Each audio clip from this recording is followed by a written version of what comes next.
Fala moçada, tudo bem? Aqui é o professor Anderson Dino. Nesse vídeo a gente fala sobre diagrama de fases. O que é o diagrama de fases? O diagrama de fases é um nome do gráfico que contém simultaneamente as curvas da variação das temperaturas de ebulição, solidificação e de sublimação de determinada substância química em função da pressão de vapor. Legal? Então, como exemplo, vou pegar aqui um diagrama de fases da água que aparece com bastante frequência nos vestibulares. O diagrama de fases da água é um gráfico onde a gente tem dois eixos, pressão em atm e temperatura em graus Celsius, e a gente vai ter uma curva que eu fiz aqui com a cor preta. Essa curva ela aumenta com a pressão e a temperatura e vai chegar até um ponto. Esse ponto vai ter então o surgimento de duas curvas, ela tem uma divisão. Aí se dividiu na curva vermelha e na curva roxa. E esse ponto eu vou chamar de ponto triplo. O que é o ponto triplo? O ponto triplo é o ponto no qual a gente vai ter a coexistência de três estados físicos. No caso da água, o ponto triplo acontece a 0,06 atmosferas e 0,01 grau Celsius. Nesse ponto, eu vou ter o quê? A existência de gelo, que é a água sólida, água líquida e vapor de água. Então, o que é o ponto triplo? O ponto triplo é um ponto onde, nessa temperatura e nessa pressão, você tem a existência dos três estados físicos. Então, não é só o gelo derretendo, nem a água fervendo. É as três coisas ao mesmo tempo. O gelo vai estar sublimando, a água líquida vai estar fervendo, a água líquida vai estar solidificando ao mesmo tempo. É um ponto de equilíbrio. No ponto triplo, a gente vai ter a curva preta que eu desenhei, vai ser a curva da sublimação. Então, a água sublima? Sublima. Quando? Quando você estiver numa pressão abaixo de 0,06 atmosferas.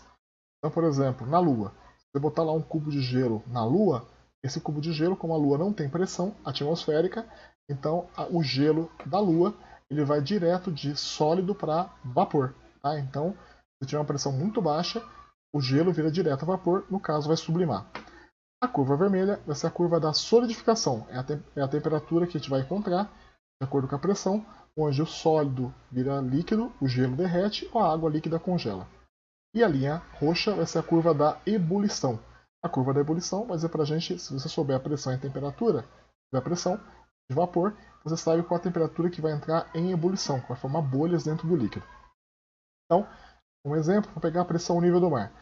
A pressão nível do mar, você coloca no gráfico 1 atm, o que vai acontecer? Como está acima do ponto triplo, a gente vai ter o quê? Vai ter o encontro de dois pontos no gráfico, na curva vermelha e na curva roxa. Na curva vermelha, eu tenho o quê? A curva da solidificação. Então, qual a temperatura que a água líquida se solidifica, ou seja, ou que o gelo derrete, que é a mesma temperatura? É 0 graus Celsius. Legal? E na curva roxa, eu vou ter o quê? A temperatura que entra em ebulição.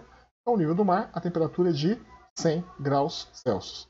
Então, se você variar aqui a pressão, você vai encontrar o quê? Você vai encontrar diferentes valores de temperatura de fusão e de ebulição da água. Tá? Bom, o que mais tem no diagrama de fases? No diagrama de fases, na curva da ebulição, ele vai atingir um ponto máximo, e nesse ponto máximo recebe o nome de ponto crítico. O que vai ser o ponto crítico? O ponto crítico da água é uma pressão de 218 atmosferas, 374 graus Celsius, que significa que, acima dessa temperatura, dessa pressão, a água vai atingir um outro estado físico chamado água supercrítica, ou fluido supercrítico. E abaixo dessa pressão e acima dessa temperatura, eu vou ter o estado gasoso. Tá? Então, olha que interessante. A água vira gás? Vira. Acima de 374 graus Celsius. Ah, Dino, mas qual a diferença de gás e vapor?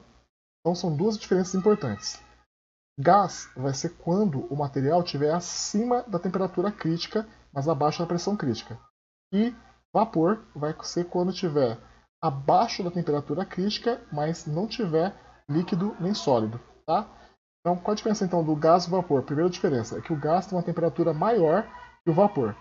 Segunda diferença, se você pegar um gás e você comprimir ele, vai comprimindo, comprimindo, comprimindo, ele não fica líquido. Ele vai ficar o quê? Se você aumentar a pressão e a temperatura constante, ele vai virar fluido supercrítico. Se você pegar o vapor e comprimir ele a temperatura constante, esse vapor vai ficar líquido. Tá?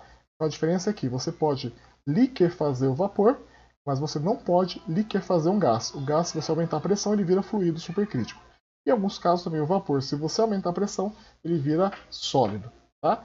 Essas são as principais diferenças. Então o que eu tenho aqui no diagrama de fase da água? 5 estados físicos. Eu tenho a água no estado sólido, a água no estado líquido, a água no estado de vapor, a água no estado de fluido supercrítico e a água no estado gasoso.